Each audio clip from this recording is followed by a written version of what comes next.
क्या आज भारत में मुसलमान होना गुनाह बन गया है? क्या हम उस मोड़ पर पहुंच गए हैं जहां नाम, मजहब और पहनावा किसी की जिंदगी का फैसला करता है?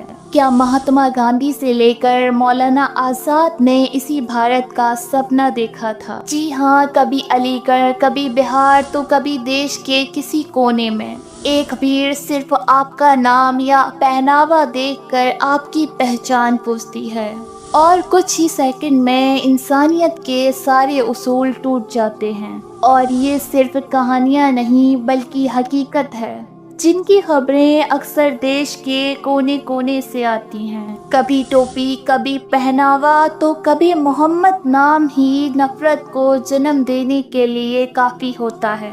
और फिर वही सवाल दोहराया जाता है कि क्या भारत में मुसलमान होना एक इल्ज़ाम बन गया है?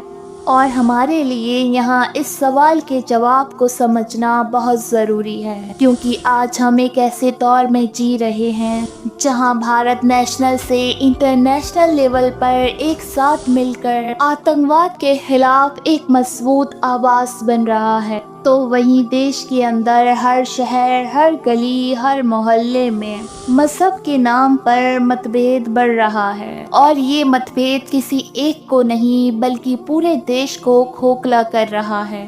कभी दादरी के मोहम्मद अखलाक, कभी झारखंड का तबरेज़ अंसारी, कभी हरियाणा का जुनैद, तो कभी राजस्थान के पहलू खान।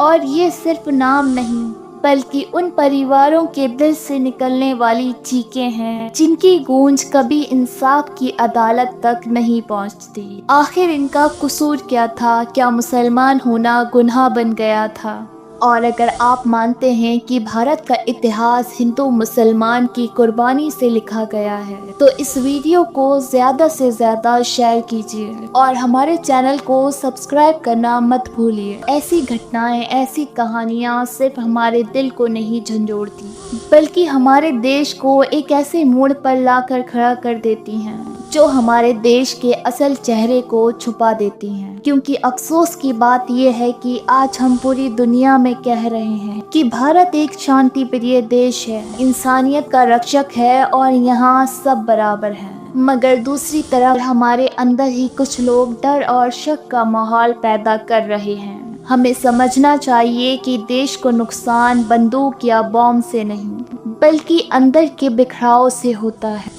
इतिहास के पन्नों को खोल कर देखिए। क्या आज़ादी की लड़ाई में हिंदू, मुसलमान, सिख, ईसाई अलग अलग थे?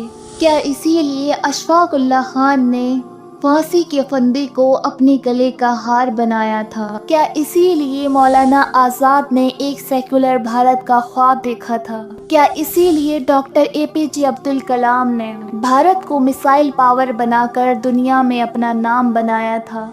और क्या इसीलिए आज भी मोहम्मद शमी, मोहम्मद सिराज जैसे क्रिकेटर हर मैच में देश के लिए जी जान लगा देते हैं? और क्या इसीलिए आज असदुद्दीन ओवैसी जैसे सांसद हर मंच पर खुलकर इंसाफ और संविधान की बात करते हैं? तो फिर हर सवाल मुसलमान होने पर क्यों?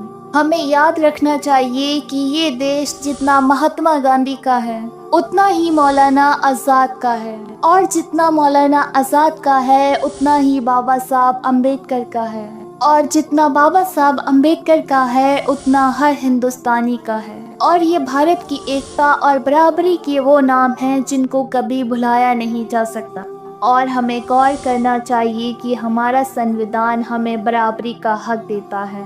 आर्टिकल 14 सब बराबर हैं। आर्टिकल 21 सबको जीने का हक है।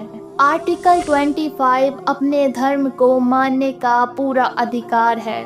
तो फिर ये नफरत, ये मतभेद आखिर किस लिए?